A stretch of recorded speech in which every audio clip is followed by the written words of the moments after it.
நீங்கள் பார்த்துக் கொண்டிருப்பது உங்கள் விஜய்.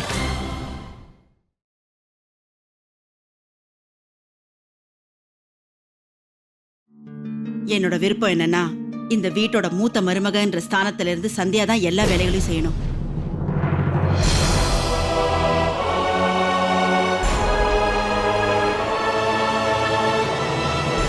அது மட்டும் இல்லாம பெரியத்தையும் மோகன் கல்யாண பொறுப்பு எல்லாத்தையும் சந்தியா கிட்ட தான் ஒப்படைக்கணும்னு நினைச்சாங்க.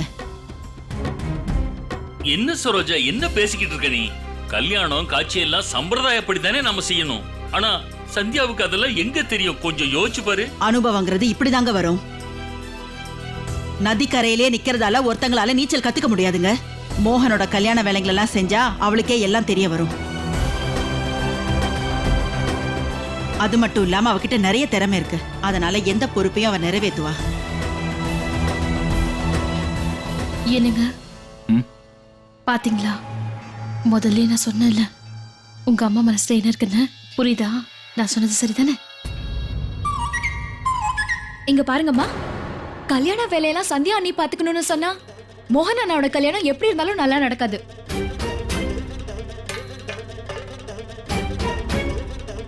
ஏன்னா சந்தியா அண்ணி இன்னும் வீட்டு வேலை செய்ய கூட கத்துக்கல.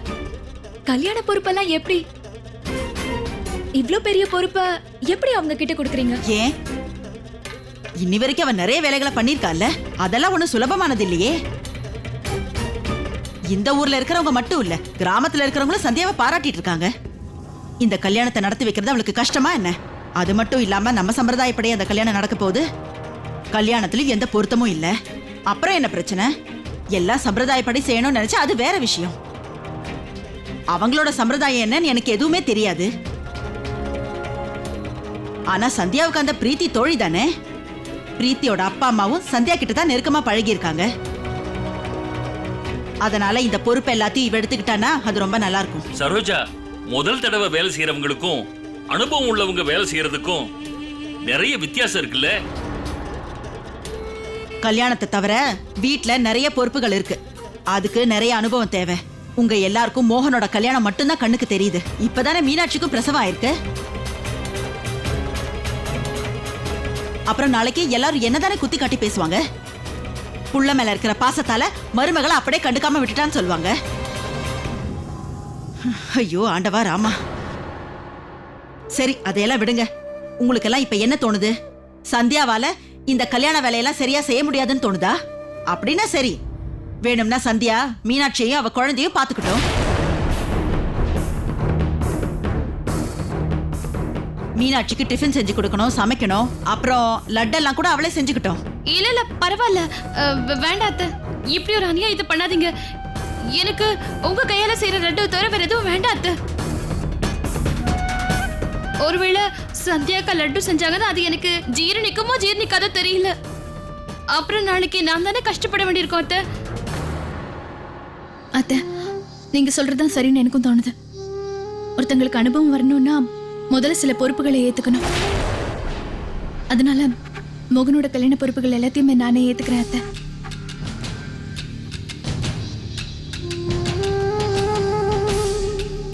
ஆனா அத்தை, ஒருவேளை ஏதாவது சந்தேகம்னா நான் உங்ககிட்ட வந்து கேட்கலாம்ல?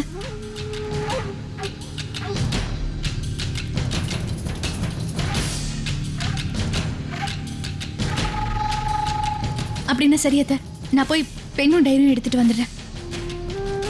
எல்லாத்தையுமே சொல்லுங்க அத்தை, நான் எழுதிக்கிறேன்.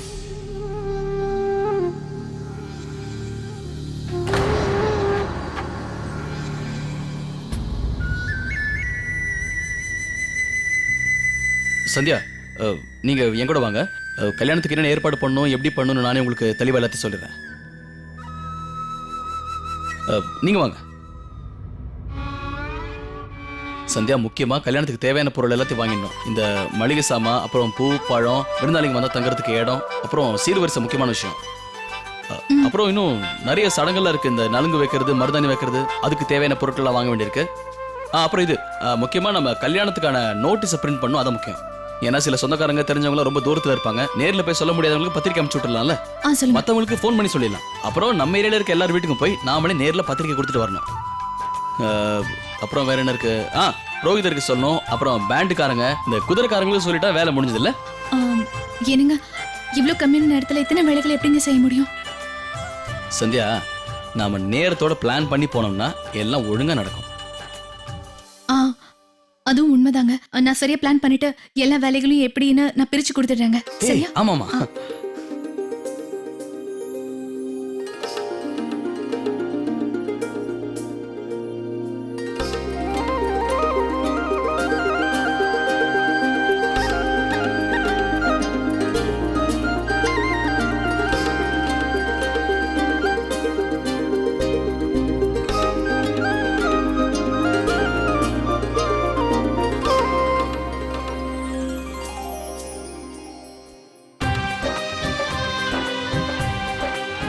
என்னங்க முதல்ல சொல்லுங்க. காலையில எழுந்து போய் கார்டு பிரிண்ட் பண்றதுக்காக கொடுத்துட்டு வந்துடலாம். அதுக்கப்புறம் குதிரைக்காரங்களையும் புரோகிதரையும் நம்ம போய் பார்த்துட்டு வந்துடலாங்க. சரி. ம்.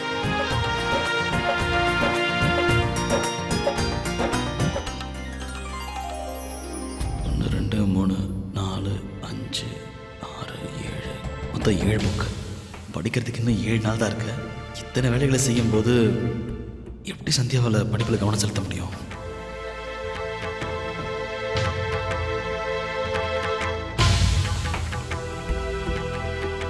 கல்யாண ஏற்பாடுக்கு நடுவில் சந்தியா படிக்கிறதுக்கான ஏற்பாடு நான் தான் செய்யணும். காலையில் சீக்கிரமாக எழுந்திரிச்சா 5லேருந்து 8 மணி வரைக்கும் படிக்கலாம். மத்தியானம் சாப்பிட்டதுக்கு அப்புறம் இல்லைன்னா ராத்திரி சாப்பாட்டுக்கு அப்புறம் ராத்திரி 10லேருந்து 12 இல்லைன்னா 1 மணி வரைக்கும் கூட படிக்கலாமே.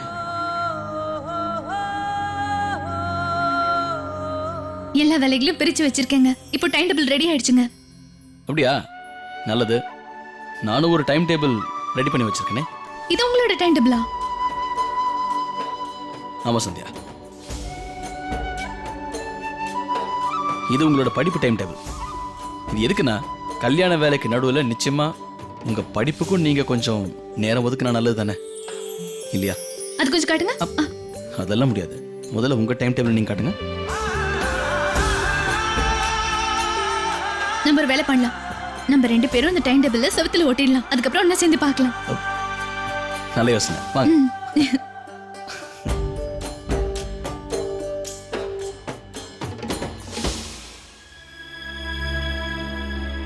சந்தியா, 2லேருந்து 4 மணி வரைக்கும் நீங்க எந்த வேலையும் பண்ணக்கூடாது. ஏன்னா அது நீங்க படிக்க வேண்டிய நேரம் இல்ல. என்னங்க 2லேருந்து 4 மணி வரைக்கும் வெயில் ரொம்ப அதிகமா இருக்கும். அந்த மாதிரி நேரத்துல நம்ம அப்பளத்தை காய போட்டோம்னா அது நல்லா காயும். அதனால அந்த டைம்ல நம்ம படிச்சோம்னா அது சரியா வராது. என்ன சந்தியா, என்ன பேசுறீங்க நீங்க? நான் சொல்றேன்ல, படிக்கிற நேரத்தெல்லாம் மாத்துறதுக்கு வாய்ப்பே இல்லை. 2லேருந்து 4 வரைக்கும் உங்களை நீங்க ஃப்ரீயா தான் வச்சுக்கணும். என்னங்க உங்களுக்கு திட்டு கூட தெரியுமா என்ன? நான் உண்மையிலே பயந்துட்டேங்க. நீங்க சொல்ற டைம்ல படிக்கிறேன்.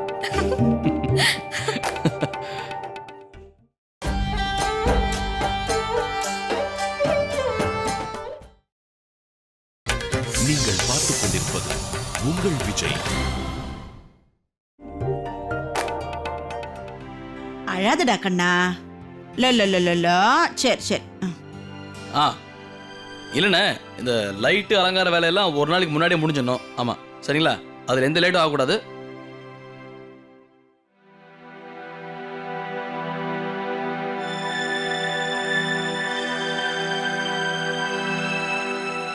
அம்மா சந்தியா, ஒரு நிமிஷம் இரு. கல்யாணத்துக்காக தானே நீ இதை செய்யற? அப்படின்னா இப்படி செய்யக்கூடாது. முதல்ல ஸ்வஸ்தி அடையாளத்தை போடு. அதுக்கு கீழே முதல்ல ஒரு சின்ன வடகத்தை வையே. அதுக்கப்புறம் வரிசையில நீ இதே மாதிரி வைக்கலாம். ஆ? சரிங்க மாமா. ஆ. சரோஜா, நீங்க தானே உட்கார்ந்துருக்க. சந்தியா கிட்ட நீயே சொல்லிருக்கலாமே.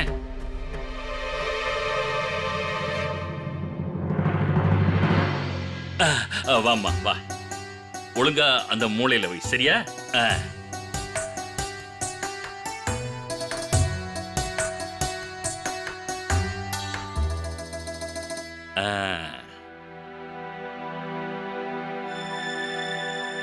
இப்ப சரியா இருக்கா மாமா? சரியா இருக்குமா?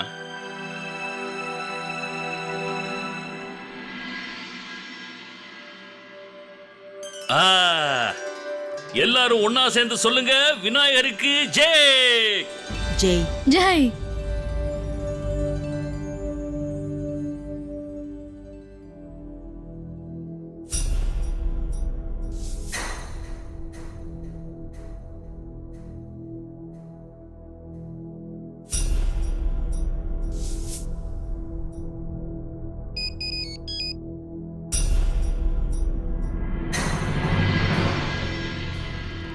அட அம்மா சந்தியா, எனக்கு என்ன தோணுதுன்னா இந்த மாவை தயார் பண்றதுல ஏதோ தப்பு நடந்திருக்கு.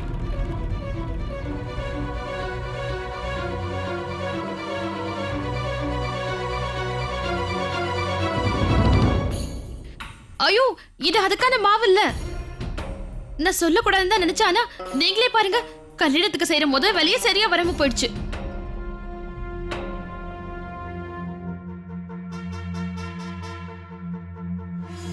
ஆடத் தெரியாதவங்க கூடம் கோணல்னு சொன்னாங்களாம். அந்த பேப்பர்ல கொஞ்சம் எண்ணெயை தடவி இருந்தா இந்த வேலையை ஒழுங்கா செஞ்சிருக்கலாம். ஆ? ஆனா உங்களுக்கு தான் மூளைய வேலை இதுல செய்யலையே. என்ன போடலையா? இந்த கஸ்தூரி இருக்காளே, கஸ்தூரி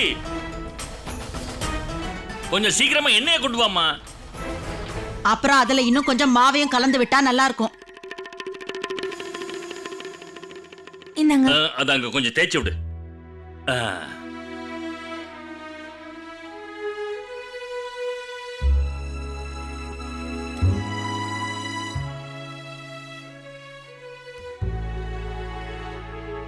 சந்தியா படிக்க வேண்டிய நேரம் ஆயிடுச்சு.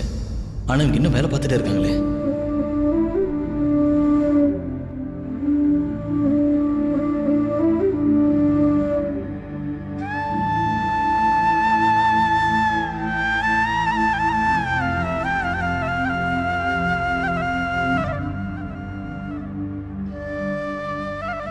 இப்ப சரியா இருக்குல்ல சரோஜா? இத நீ முதல்லயே சொல்லி இருக்கலாம்ல.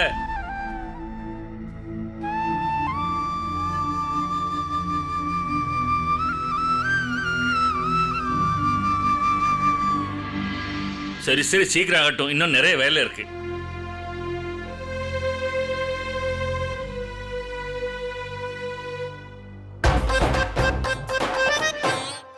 மீனாட்சி அண்ணி, ஏன் அங்கே நின்னு சும்மா பார்த்துட்டு இருக்கீங்க?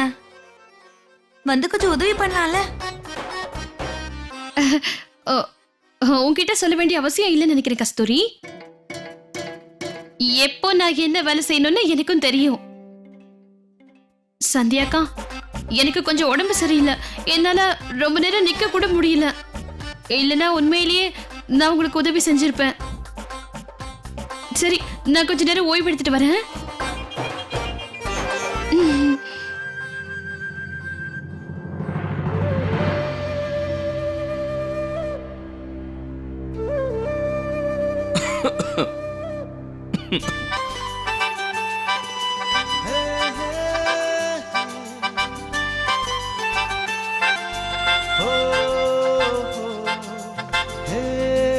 அப்பா, நான் என்ன சொல்றேன்னா, இந்த பேண்ட் ஆளுங்களுக்கு இப்போ சொல்லுறது நல்லதுன்னு தோணுது. முன்னாடியே புக் பண்ணாதான் உங்களுக்கு பிடிக்க முடியும். ஏன்னா டைமுக்கு ஒழுங்கா வரலன்னா நினைச்ச வேலை எதுவும் நடக்காது.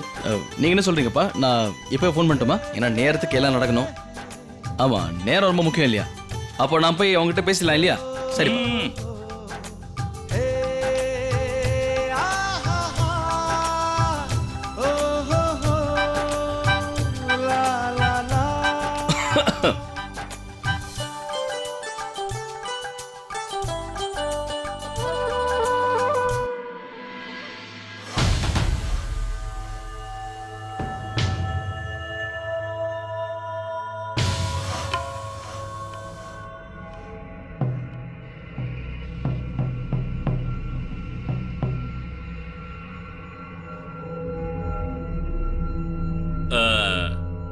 நானும் வந்து உனக்கு கொஞ்சம் உதவி செய்யறேன் அம்மா சந்தியா. அப்பதான் யாரும் நாளைக்கு என்ன கேள்வி கேட்க முடியாது, எந்த வேலையும் செய்யலன்னு சொல்லவும் முடியாது.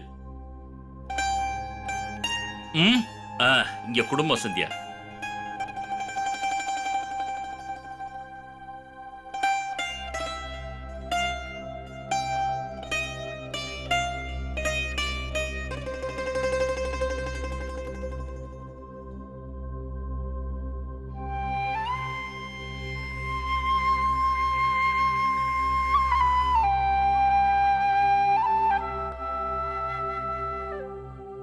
வேலை கிட்டத்தட்ட முடிஞ்சிருச்சு சந்தியா.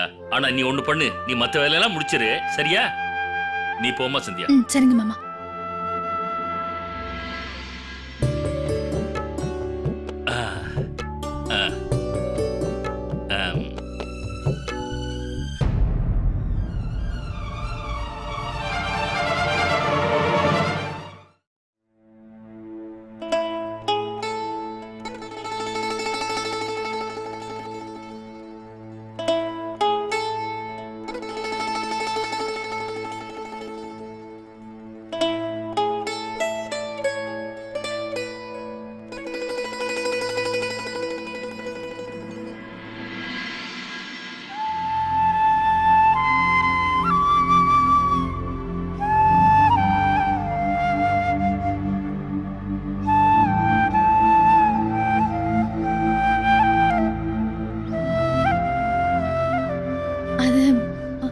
அது வந்து ஏனுங்க, அதெல்லாம் பண்றதுக்கு கொஞ்சம் நேரம் ஆயிடுச்சுங்க. இல்ல, அது அது அது வந்து 15 நிமிஷம் தான் நான் லேட்டா வந்திருக்கேன். ஏனுங்க, அடிக்காதீங்க, நான் இனிமே டைம்க்கு வந்துருவேங்க. ஒரு நிமிஷம்.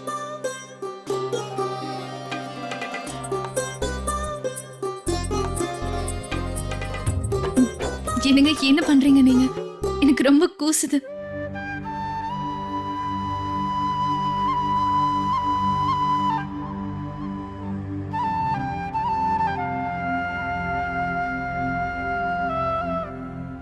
சந்தியா, நான் ஒரு விஷயம் சொல்லட்டுமா? அது என்னன்னா, வத்தலை பேப்பர்ல வைக்கணுமே தவிர கழுத்துல வச்சுக்கூடாது. ஏன்னா கழுத்து அலங்கரிக்கிறது நகையா மட்டும்தான் இருக்கணும், வத்தலா இருக்கக்கூடாது.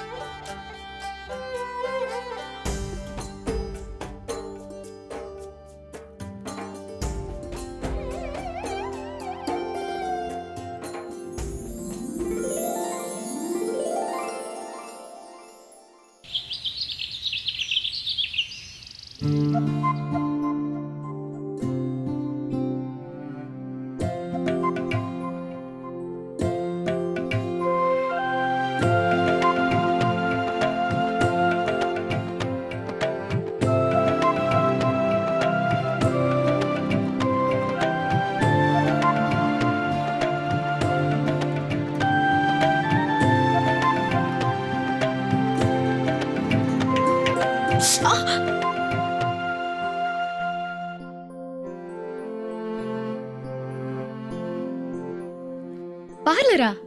கண்டிப்பா பார்லர் போவேன்.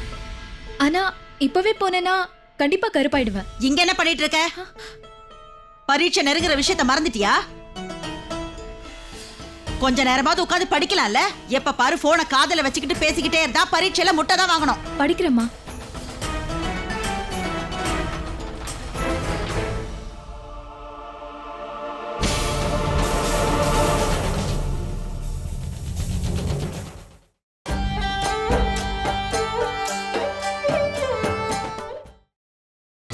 நீங்கள் பார்த்துக் கொண்டிருப்பது உங்கள் விஜய். கொரியர்.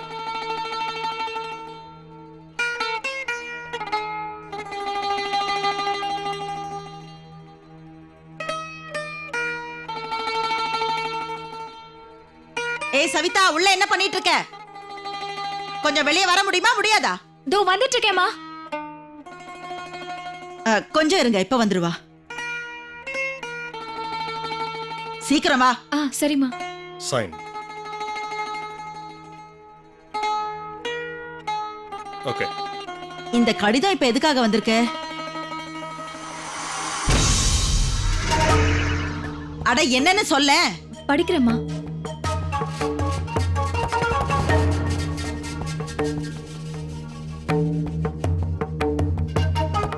பார்த்து சீக்கிரம் சொல்லு. அம்மா, இது எனக்கும் சந்தியா அன்னைக்கும் வந்திருக்கிற எக்ஸாம் ஹால் டிக்கெட்ஸ்.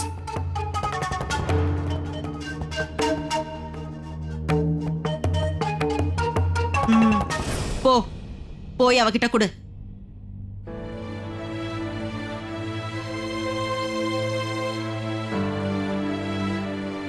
அண்ணி, உங்களோட எக்ஸாமினேஷன் ஹால் டிக்கெட் இங்க வச்சுட்டு.